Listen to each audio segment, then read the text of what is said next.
Là, on a la technologie et les indices de blockchain. Lorsque vous essayez de vérifier peut-être qu'un projet, vous suivez les éléments, vous partez peut-être sur des scans. Vous allez peut-être regarder peut-être quoi, le volume des transactions, par exemple. En fait, le nombre de transactions, peut-être que ce mois ou bien ces derniers mois, pour voir si le projet est vraiment dynamique. Imaginez par exemple, vous entrez dans un projet, vous partez sur Etherscan, vous tapez le smart contract du projet, vous regardez les dernières transactions du projet. Vous voyez que le dernier transfert sur le projet date peut-être de 2 semaines, de 3 semaines.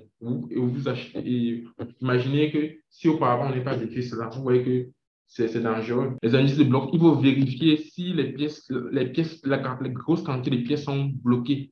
Il faut également vérifier est-ce que les liquidités sur les decks sont bloquées. Parce que, imaginez par exemple quelqu'un qui lance son projet, il passe sur PancakeSwap ou Uniswap. Là-bas, lorsque tu crées ta crypto-monnaie, c'est rien. Créer une crypto-monnaie, c'est rien. Tu pars là-bas, tu mets la liquidité, tu mets ton token, tu mets. Maintenant, lorsque vous venez acheter, vous achetez. Lorsque vous achetez le token, vous mettez peut-être vos USDT ou vos BNB. Le promoteur du projet peut se lever un matin, retirer la liquidité par avec. Donc, ça, c'est les éléments qu'il faut regarder. Est-ce que la liquidité est peut-être bloquée? Ou bien qu'est-ce qui prouve qu'ils ne vont pas également faire ça? Donc, il faut vérifier ça. Maintenant, la technologie, il faut maintenant vérifier quelle est la blockchain sur laquelle le token ou le coin est déployé. Chaque blockchain a ses avantages. Si on prend le cas des années 2000, en fait, 2020, lorsque les frais étaient élevés sur Ethereum, je crois que j'avais payé les frais de 200 et poussières de dollars comme ça en 2020. La Binance Smart Chain, les frais étaient à moins d'1 dollar. C'est pour ça que vous avez vu la Binance Smart Chain a explosé au moment. Et ils ont commencé à gagner les marchés. Tout ce que Ethereum faisait, ils essayaient de faire la même chose parce qu'eux tous ils utilisent la même machine virtuelle, la Ethereum Virtual Machine. Maintenant, il faut connaître les avantages de la blockchain. Si c'est peut-être que Ethereum, tu sais que la blockchain Ethereum, c'est une blockchain que quoi, les frais sont un peu élevés. Tu sais que la sécurité sur Ethereum est bonne et tu sais également que quoi, tu sais également que la décentralisation sur Ethereum est très bonne. Après le Bitcoin, Ethereum, c'est la blockchain la plus décentralisée. Si c'est peut-être que la Binance Smart Chain, tu sais que quoi? Tu sais que la Binance Smart Chain, c'est une blockchain qui est presque centralisée. Donc, il faut vraiment vérifier cela. Au niveau de la technologie, c'est quelle technologie qu'ils utilisent, tout et tout et tout et tout. Ils voient les avantages, ils voient également les inconvénients.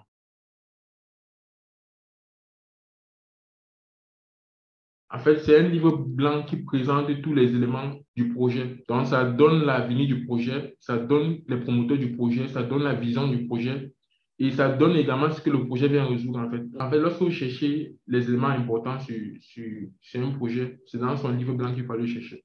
Régulièrement, c'est disponible sur le site du projet et également sur CoinMarketCap également. Il y a les liens qui vont vers là. Il faut pas aussi vous faire un acquis parce qu'il y a des projets que eux, ils prennent les éléments trop techniques. Il a peut-être un projet, ce n'est pas très important ou ce n'est pas très révolutionnaire. Il prend le projet, il vient, il essaie d'écrire les termes techniques pour essayer de vous envoyer. Donc, lorsque vous entrez dans le projet, posez-vous toujours la question, qu'est-ce que le projet vient résoudre? Même si le projet ne vient résoudre rien, on va tomber sur d'autres éléments qui sont également nécessaires. Maintenant, on a les fondateurs et la team, en fait. Les fondateurs, ce sont ceux qui ont pensé le projet. Et la team, c'est ceux qui les accompagnent dans le projet, en fait. Bon, lorsque vous tombez sur un projet, c'est très important de vous renseigner d'abord sur le fondateur. Tout ce qu'on a cité là, imagine, tout ce qu'on a cité, on peut tomber sur un bon projet, tout et tout et tout et tout et tout et tout. Mais le fondateur, lui,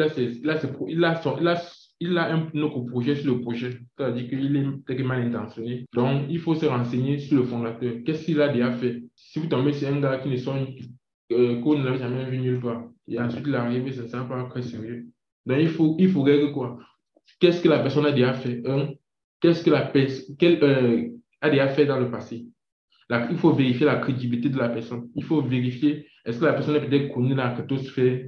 En fait, il faut fouiller un peu, aller sur les réseaux sociaux de la personne. C'est vrai que lorsqu'il lance des projets, il essaie d'abord de purifier d'abord les réseaux sociaux, LinkedIn, Twitter, tout et tout et tout. Donc, il faut quand même aller vérifier cela d'abord. Ici, par exemple, c'est un projet. Ça, c'est le projet Aptos. Je ne sais pas si vous vous rappelez du projet Libra. Libra, c'était la monnaie que Facebook voulait lancer, en fait.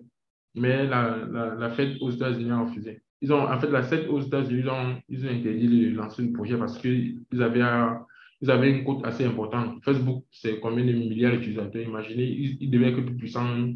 En fait, ils devaient être concurrents même au dollar. Donc, ils ont refusé de lancer ce projet. Maintenant, qu'est-ce qui s'est passé? La team du projet, en fait, les membres les plus importants de la team ont décidé d'aller lancer un projet crypto qui était totalement différent en fait, qui est totalement écarté de Facebook. Donc, c'est le projet ici, le projet Aptos. Donc, ces gars, ils ont un parcours assez important. Donc, ça, c'est juste une illustration qui n'est pas également un conseil d'investissement.